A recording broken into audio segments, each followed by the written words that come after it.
Next देखो, इस question में क्या करना है यहाँ पे।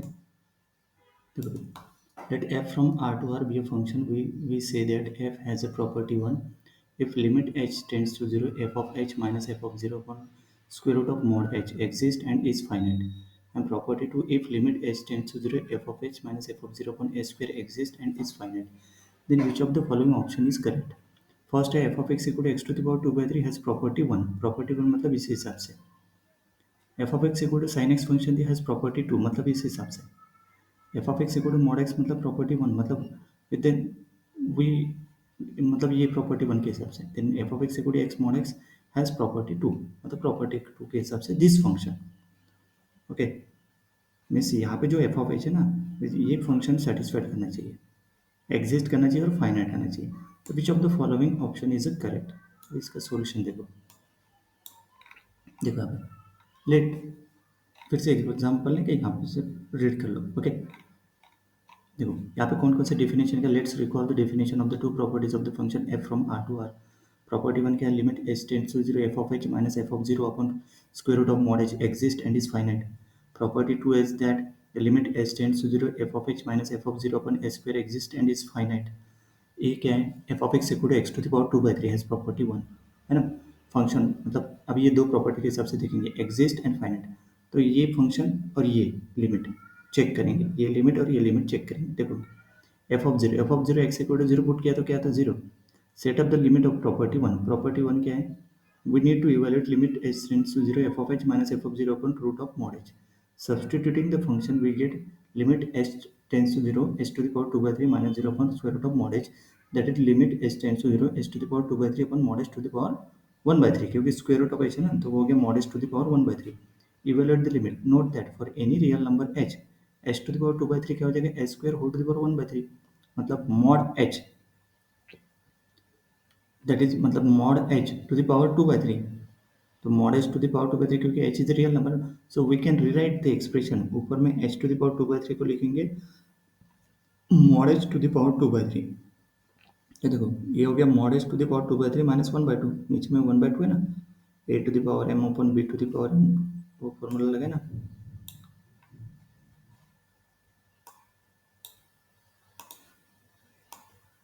कौन सा फॉर्मूला लगे, देखो यहाँ पे फॉर्मूला लगा है वो a to the power m upon a to the power n equal to a to the power m minus n वाला फॉर्मूला लगा है यहाँ पे, सही है।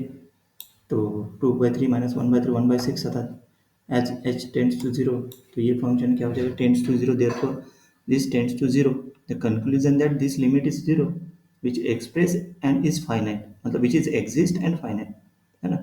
मतलब f of x equal to x to the power 2/3 has a property one, property one है ना, therefore option A is a correct. ये प्रॉपर्टी वन ही सेटिस्फाइड कर रहा है ना। ऑप्शन नंबर टू देखो कि क्या है, B option f of x equal to sine x has property two बोला है। फाइंड एफ ऑफ जीरो, तो एफ ऑफ जीरो क्या था, sine zero zero. Set up the limit property two, property two देखो इवेल्युएट दिस लिमिट। अब ये limit की जगह एफ ऑफ एच, मतलब एफ ऑफ एक्स क्या दिया, साइन एक्स, तो f of h sine h put कर दिया, f of zero zero upon h square, sine h by h square.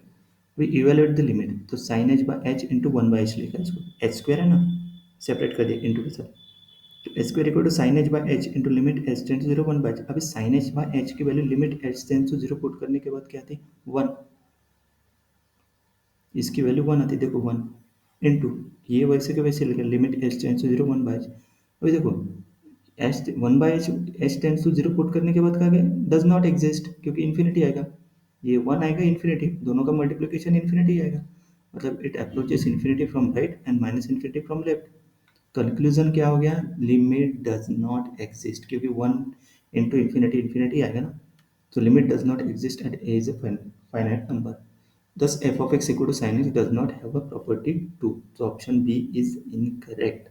Option number C देखते हैं अभी। f of x equal to क्या, mod x as a property 1. Find f of 0. F of 0 equal to mod 0, that is equal to 0. Set up the limit for property 1. We need to evaluate limit h tends to 0 f of h minus f of 0 upon square root of mod h. Substituting the function, we get limit h tends to 0 mod h minus 0 upon square root of mod h. Limit h tends to 0 mod h upon mod h to the power 1 by 2. Evaluate the limit. So limit h tends to 0 mod h to the power 1 minus 1 by 2, that is equal to limit h tends to 0 mod h to the power 1 - 1/2 कितना 1/2, मतलब root of mod h that tends to zero h mod h tends to zero, मतलब this tends to zero मतलब limit exist, limit is zero which is exist and is finite. इसी का मतलब हो गया this function has a property one ही तो है ना, प्रॉपर्टी वन के हिसाब से this is option number C is correct. अभी जो डी ऑप्शन है वो प्रॉपर्टी टू के हिसाब से x mod x F of zero zero आएगा, ये प्रॉपर्टी टू, तो इसमें पुट कर दो एफ ऑफ एच की जगह यहाँ पे एच मॉड एच, देखो एच मॉड एच, तो यहाँ पे मॉड एच बाय एच, अभी देखो ये एग्जिस्ट नहीं करेगा, क्योंकि देखो कैसे evaluate the standard limit does not exist, we can check the left and right limit, देखो एच टेंस टू जीरो मतलब राइट हैंड लिमिट अगर पुट किया तो एच बाय एच वन आएगा, और लेफ्ट हैंड लिमिट पुट किया तो mod H की जगह माइनस एच पुट करना पड़ेगा, तो मॉड एच की जगह देखो minus h by h that is -1 होता, मतलब left hand right hand limit equal है क्या, नहीं, left hand limit -1 is not equal to right hand limit 1, so overall limit does not exist, so limit does not exist मतलब this does not have a property 2, so option number D is a incorrect, मतलब ये दो final answer, मतलब this is a property 1 और सी, मतलब इसमें option number जो दिया है देखो option number A and C is correct, B and D are incorrect. Next